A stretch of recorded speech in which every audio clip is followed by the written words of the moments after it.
আসসালামু আলাইকুম। আশা করি আল্লাহর রহমতে সবাই ভালো আছেন। এই নাস্তাটি কারো সামনে দিলে বিশ্বাসই করবে না যে আলু দিয়ে তৈরি।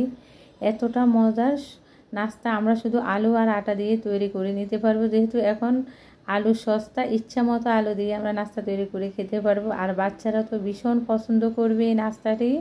তো আমি এখানে কিছু আলু সিদ্ধ করে সিলে নিয়েছি, আর এই নাস্তাটি বানিয়ে আমরা ডিপ ফ্রিজে রেখেও বাচ্চাদের টিফিনে দিতে পারবো। আলুগুলো আমি ম্যাশ করে নিয়েছি। এখন কিছু শুকনো উপকরণ দিয়ে দিব। তো এখন এখানে আমি নিয়েছি পেঁয়াজ বেরেস্তা, লবণ, তারপরে হাফ চামচ চিনি, জিরে গুঁড়া আর গরম মশলা গুঁড়া দিয়েছি, চিলি ফ্লেক্স, আর এখানে আমি দিয়ে দিয়েছি 2 টেবিল চামচ কর্নফ্লাওয়ার। উপকরণগুলো আমি ভালো করে আলুর সাথে মিশিয়ে নিচ্ছি। এখন দিয়ে দিব আমি 1 চা চামচ চাট মশলা আর ধনিয়া পাতা। তা আমি আবারও এই মশলাগুলো আলুর সাথে মিশিয়ে নিচ্ছি। আলুগুলো একটু নরম মনে হচ্ছে। আমি এখন দিয়ে দিব একটু আটা। আটার পরিবর্তে আপনাদের কাছে যদি কর্নফ্লাওয়ার বেশি থাকে তাহলে আপনারা কর্নফ্লাওয়ারটা বেশি করে দিতে পারেন।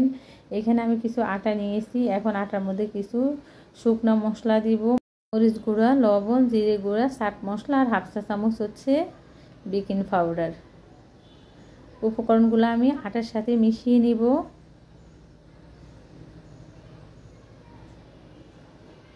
এখন আমি অল্প অল্প করে পানি ছিটা দিয়ে একটু মাখিয়ে নিচ্ছি।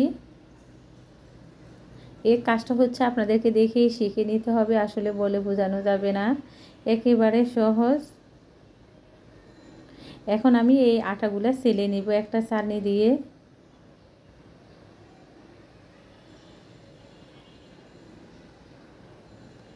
এতটা মজার হয় আলুর এই নাস্তাটি, আপনারা একবার বাসায় বানিয়ে খেলে প্রতিদিন খেতে ইচ্ছে করবে। ছোট বড় সবাই ভীষণ পছন্দ করবে। তা আমার সালা হয়ে গেছে, আমি এগুলো আলাদা করে নিব। এরকম করে আমি কয়েকবার আটাগুলো সেলে নিব। এখন অবশিষ্ট আটাগুলোর মধ্যে আমি একটা ম্যাগি মশলা দিয়ে দিয়েছি। তারপরে পানি দিয়ে আমি একেবারে পাতলাও না আবার ঘনও না, একটা ডো তৈরি করে নিব। ডোটা ঘন তেমন হবে, আমি আপনাদেরকে দেখিয়ে দিচ্ছি। তারপরে আমি আলুগুলো একটা পলের উপরে নিয়ে নিয়েছি। আমি পলিথিনের উপরে তেল লাগিয়ে নিয়েছি। তারপরে হাতে চেপে একটু শেপ দিয়ে নিব। এখন একটা ছুরি দিয়ে আমরা কেটে নেব।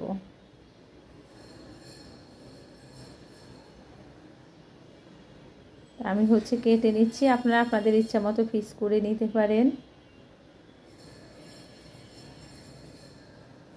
আমি যখন আলু দিয়ে এই নাস্তাটি বাসায় তৈরি করেছি, আমার বাচ্চারা প্রথমে মনে করছে মুরগির মাংস, কিন্তু এতটা মজার হয় মুরগির মাংস মনে হয় এতটা মজার হয় না।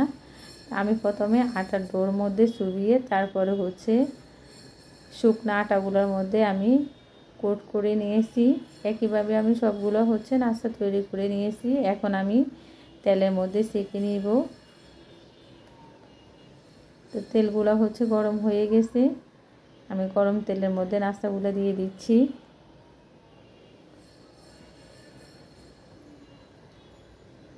আমি উল্টিয়ে পাল্টিয়ে নাস্তাগুলো ভেজে নিয়েছি। এই নাস্তাগুলো হতে 3 থেকে 4 মিনিট সময় লাগবে।